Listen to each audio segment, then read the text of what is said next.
മതപരമായ ഹൈജാക്കിംഗ്, രാഷ്ട്രീയപരമായ hijacking, economic hijacking, സാമ്പത്തികമായത്. റൌഫ്, ഈ അവസ്ഥകൾ കൂട്ടിച്ചേർത്താൽ വിയോജിപ്പുകൾ പല തലങ്ങളിലും ഉണ്ടാകും.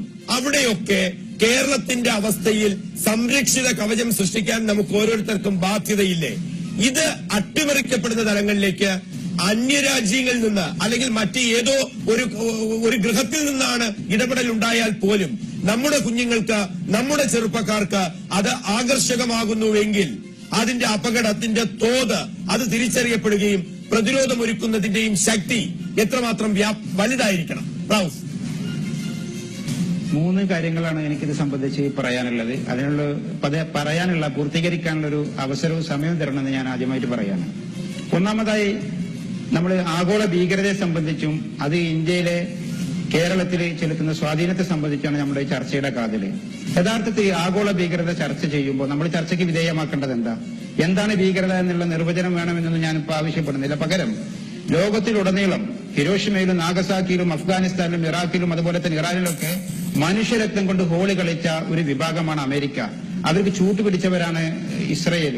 എന്റെ ഭീകരതയെ സംബന്ധിച്ച് ചർച്ച നടത്തുമ്പോൾ അമേരിക്കയും ഇസ്രയേലും ഒന്നും നമുക്ക് പ്രശ്നവൽക്കരിക്കാത്തത് എന്താ? IS ഭീകരപ്രവർത്തനം നടത്തുന്നതെങ്കിൽ പ്രതിഷേധാർഹമാണ്. പക്ഷേ വളരെ കൃത്യമായിട്ട് തന്നെ തെളിവുകളുടെ അടിസ്ഥാനത്തിൽ ദശലക്ഷക്കണക്കിന് ആളുകളെ ലോകത്തുടനീളം കൊലപ്പെടുത്തിയ ഹിംസാത്മക രാഷ്ട്രീയത്തിന്റെ പ്രതിനിധികളായിട്ട് കഴിഞ്ഞ ഏതാണ്ട് 1 നൂറ്റാണ്ടോളമായി ലോകത്ത് പ്രവർത്തിച്ചുകൊണ്ടിരിക്കുന്ന അമേരിക്ക എന്ന ദുഷ്ടശക്തിക്കെതിരെ, ഭീകര രാജ്യത്തിനെതിരെ, അതിന് പിന്താങ്ങുന്ന ഇസ്രയേലിനെതിരെ എന്തുകൊണ്ട് നമ്മൾ പ്രതികരിക്കുന്നില്ല? രണ്ടാമത്തെ കാര്യം, ഈ IS പോലെയുള്ള തീവ്രവാദ പ്രവർത്തനങ്ങൾ എന്ന് പറയുന്ന തീവ്രവാദ പ്രവർത്തനങ്ങൾ നടത്തുന്ന ഏജൻസികൾ എന്തുകൊണ്ടാണ് ഇസ്ലാം വിരുദ്ധ ചേരിയിൽ നിൽക്കുന്ന മുസ്ലിങ്ങളെ കൂട്ടക്കശാപ്പ് നടത്തുന്ന അമേരിക്കക്കെതിരെ യുദ്ധം പ്രഖ്യാപിക്കാത്തത്? IS എന്താണ് എന്ന് പോലും നിർവചിക്കാൻ സാധിക്കാതെ ഇരുട്ടിൽ തപ്പിയിട്ടാണ് നമ്മൾ ഈ ചർച്ച നടത്തുന്നത്. മുസ്ലിങ്ങളുടെ ഭാഗത്ത് നിന്നിട്ടാണ് IS ഇത്തരം കൊലപാതകങ്ങൾ നടത്തുന്നതെങ്കിൽ അവർ നടത്തേണ്ടിയിരുന്നത്, അവരെ എതിർക്കേണ്ടിയിരുന്നത്, അവർ യുദ്ധം പ്രഖ്യാപിക്കേണ്ടിയിരുന്നത് അമേരിക്കയ്ക്കും ഇസ്രയേലിനും എതിരാണ്. പക്ഷേ നമ്മൾ കാണുന്നില്ല. ഇപ്പൊ രാഹുൽ ഈശ്വർ തന്നെ പറഞ്ഞു മക്കയ്ക്കെതിരെ ഇവർ ശ്രമം നടത്തിയെന്ന്. മുസ്ലിങ്ങള് ദേവാലയം എന്ന് കരുതുന്ന, പരിശുദ്ധ ഗേഹം എന്ന് കരുതുന്ന മക്കയ്ക്കെതിരെയാണോ ഇസ്ലാമിക തീവ്രവാദം എന്ന് പറയുന്ന അല്ലെങ്കിൽ ഇസ്ലാമിക സ്പിരിറ്റ് ഉൾക്കൊണ്ട ഒരു ഗ്രൂപ്പ് പ്രവർത്തിക്കേണ്ടത്? ഇത് സംശയിക്കേണ്ടിയിരിക്കുന്നു. ആരാണ് ISന്റെ പിന്നിൽ എന്ന് നമുക്കറിയില്ല. അതിന് ഞാനൊരു ഉദാഹരണം കൂടെ പറഞ്ഞുതരാം. ഇപ്പൊ കഴിഞ്ഞ നരേന്ദ്രമോദി അധികാരത്തിലേറിയതിനു ശേഷം ഇന്ത്യ രാജ്യത്ത് ഇന്ത്യൻ മുജാഹിദീൻ എന്ന് പറയുന്ന സംഘടനയെ കുറിച്ച് നമുക്ക് കേൾക്കാനില്ല. നമ്മൾ ഇന്ത്യ രാജ്യത്ത് നടന്ന സ്ഫോടനങ്ങളുടെ, പ്രശ്നങ്ങളുടെ, ഇന്ത്യ രാജ്യത്ത് നടന്ന അരക്ഷിത പ്രവർത്തനങ്ങളുടെ ഒക്കെ ഉത്തരവാദിത്തം ഇന്ത്യൻ മുജാഹിദിന്റെ പേരിലാണ് നമ്മൾ ആരോപിച്ചിരുന്നത്. കഴിഞ്ഞ 3 വർഷക്കാലമായി ഇന്ത്യൻ മുജാഹിദീൻ അവിടെ പോയി.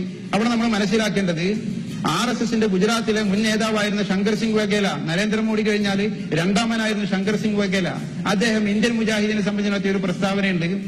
ഇന്ത്യൻ മുജാഹിദിന്റെ വേര് തേടി നിങ്ങൾ പോവുകയാണെങ്കിൽ നിങ്ങൾക്ക് RSSന്റെ നാഗ്പൂരിൽ ആസ്ഥാനത്ത് എത്തിച്ചേരാൻ പറ്റും. 1, ഇപ്പോഴത്തെ പ്രധാനമന്ത്രിയുടെ സുരക്ഷാ ഉപദേഷ്ടാവ് അജിത് ഡോവൽ പറഞ്ഞു അത് ഇന്ത്യയുടെ ഇന്റലിജൻസ് ഏജൻസികളുടെ സൃഷ്ടിയായിരുന്നു ഇന്ത്യൻ മുജാഹിദിനെന്ന് അദ്ദേഹം ഒരു പൊതുചടങ്ങിൽ പരസ്യമായി പ്രസംഗിച്ചു. അദ്ദേഹം, ഞാൻ പറഞ്ഞു വരുന്നത്, ഈ രാജ്യത്ത് തീവ്രവാദ പ്രവർത്തനം മുസ്ലിങ്ങളാണ് നടത്തുന്നത് എന്ന് വരുത്തി തീർക്കാൻ വളരെ നിഗൂഢമായ ശ്രമങ്ങൾ നടന്നുകൊണ്ടിരിക്കുന്നു. അതിലേക്കാണ് ഈ IS പോലും. ആരാണ് ISന്റെ പിറകില് എന്നുള്ളത് കണ്ടെത്തേണ്ടതുണ്ട്. IS തീവ്രവാദ പ്രവർത്തനം നടത്തുന്നുണ്ടെങ്കിൽ ശക്തമായി എതിർക്കേണ്ടതുണ്ട്. ഇന്ത്യ രാജ്യത്തെ മുഴുവൻ മുസ്ലിം സംഘടനകളും ഒരുമിച്ച് പറഞ്ഞതാണ് IS പോലെയുള്ള ഇത്തരം നിഗൂഢ സംഘങ്ങളുമായി ബന്ധം സ്ഥാപിക്കേണ്ട ഒരു സാഹചര്യം ഇന്ത്യയിലെ മുസ്ലിങ്ങൾക്കില്ല എന്ന്. മറ്റൊരു കാര്യം, ഈ ഹവാല പണവുമായി ബന്ധപ്പെട്ട്, ഇതിന്റെ ഫണ്ടിങ്ങുമായി ബന്ധപ്പെട്ട് ഉയർന്നു വന്ന സ്ഥിതിക്ക് എനിക്കത് വിശദീകരിക്കേണ്ടതുണ്ട്. ഇന്ത്യ രാജ്യത്തേക്ക് വിദേശത്ത് നിന്നും തീവ്രവാദ പ്രവർത്തനങ്ങൾക്ക്, ഏത് നിലക്കുള്ള തീവ്രവാദ പ്രവർത്തനങ്ങളായിക്കോട്ടെ, അതിലേക്ക് ഫണ്ട് വരുന്നുണ്ടെങ്കിൽ അത് ഗുരുതരമായ പ്രശ്നമാണ്. അത് അന്വേഷിക്കേണ്ടതുണ്ട്. അത് ഏത് വഴിയാണോ, ഏത് ഏജൻസികൾ വഴിയാണോ വരുന്നത് അത് അന്വേഷിക്കുകയും നടപടി സ്വീകരിക്കുകയും ചെയ്യേണ്ടതുണ്ട്. ഇപ്പോൾ രാജേഷ് പിള്ള വളരെ കൃത്യമായ ചില കണക്കുകൾ അവതരിപ്പിച്ചു. എന്തുകൊണ്ട് ഇന്ത്യ രാജ്യത്തിന്റെ ജനാധിപത്യത്തെയും ഭരണ സംവിധാനത്തെയും യഥാർത്ഥത്തിൽ അദ്ദേഹം കൊച്ചാക്കുകയോ വെല്ലുവിളിക്കുകയാണ് ചെയ്തിട്ടുള്ളത്. ഇത്രയും വിവരങ്ങൾ അദ്ദേഹത്തിന്റെ കൈവശമുണ്ടായിട്ട് ഈ രാജ്യത്തിന്റെ ആഭ്യന്തര സുരക്ഷയെ ബാധിക്കുന്ന ഒരു വിഷയം എന്നുള്ള നിലയ്ക്ക് ഇത് സർക്കാരിന്റെ ശ്രദ്ധയിൽപ്പെടുത്താനോ അടിയന്തരമായ നടപടി സ്വീകരിക്കാൻ സമ്മർദ്ദം ചെലുത്താൻ അദ്ദേഹം ശ്രമിച്ചിട്ടില്ല. അദ്ദേഹം ആ തെളിവുകൾ എന്റെ പക്കൽ തരികയാണെങ്കിൽ ഞാൻ സംഘടനയെ പ്രതിനിധീകരിച്ച് പറയുന്നു, അദ്ദേഹത്തിന് വിശ്വസനീയമായ വിവരമുണ്ട്. രാഹുൽ ഈശ്വറിനും കൂടെ പറയുന്നത്, നിങ്ങൾക്ക് ഈ രാജ്യത്തെ ഗവൺമെന്റിനോട് പറയാൻ ഭയമുണ്ടെങ്കിൽ അല്ലെങ്കിൽ മടിയുണ്ടെങ്കിൽ നിങ്ങളുടെ കൈവശമുള്ള രാജ്യത്തേക്ക് തീവ്രവാദ പ്രവർത്തനത്തിന് ഫണ്ട് വരുന്നു എന്നുള്ള വിശ്വസനീയമായ വിവരങ്ങൾ, തെളിവുകൾ നിങ്ങളുടെ കയ്യിലുണ്ടെങ്കിൽ നിങ്ങൾ എന്റെ അടുത്ത് തരൂ. ഞാൻ ഈ രാജ്യത്തെ ഭരണ സംവിധാനത്തിന് നൽകാൻ തയ്യാറാ. തെളിവുകൾ രാജ്യത്തിന്റെ വിഭാഗത്തിന് ആഭ്യന്തര വകുപ്പിന് നൽകാൻ തയ്യാറാ? ഇത് ഞാൻ പറയുന്നത് വളരെ കൃത്യമാണിത്. ഈ രാജ്യത്ത് റൌഫിനോട് ഉത്തരം പറയേണ്ടതുണ്ട്. ഞാൻ പറഞ്ഞു നേരത്തെ റൌഫിനോട് സമ്മതിച്ചിട്ടില്ല. കേരളത്തിലെ റൌഫ് എന്റെ പേര് പറഞ്ഞു. റൌഫ് എന്റെ പേര് എടുത്തു പറഞ്ഞുകൊണ്ട് റൌഫിനോട് ഉത്തരം പറയേണ്ടതുണ്ട്. അവസാനം എന്തായി? 336 കോടി രൂപ എവിടെ പോയി? ഇന്ത്യ രാജ്യത്തിന്റെ ബോർഡറുകളിലേക്ക് ആയുധങ്ങൾ കപ്പൽ വഴി വരുന്നുണ്ടുള്ള വാർത്ത സ്ഥിരമായിരുന്നു ഇവിടെ. എവിടെ പോയി? കപ്പലുകൾ എവിടെ പോയി? കപ്പലുകൾ പുറപ്പെട്ട വാർത്തയെ നമുക്കറിയുന്നുള്ളൂ. അത് എവിടെ എത്തിച്ചേരുന്നു? ഇന്ത്യ രാജ്യത്ത് തീവ്രവാദ പ്രവർത്തനത്തിന് ഫണ്ട് വരുന്നുണ്ടെങ്കിൽ അതിന്റെ ഉറവിടം അന്വേഷിച്ച് ചെല്ലേണ്ടത് RSSലേക്കാണ്. മറ്റൊരു കാര്യം, രാഹുൽ ഈശ്വർ പ്രതിനിധാനം ചെയ്യുന്ന ശ്രീരാമസേനയിലേക്കാണ് നിങ്ങൾ ഇതിന്റെ അന്വേഷണം കൊണ്ടുപോകേണ്ടത്.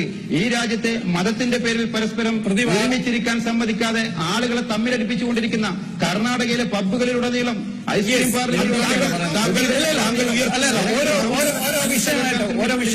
അതിന് ഞാൻ പറയട്ടെ, അതിൽ കേരളത്തിൽ പിന്നെ അന്വേഷിക്കേണ്ടതാണ് നടത്തിക്കൊണ്ടിരിക്കുന്ന രാഹുൽ ഈശ്വറിനെ പോലെയുള്ള ആളുകളിലേക്കാണ് നിങ്ങൾ ഈ അന്വേഷണം കൊണ്ടുപോകേണ്ടത്.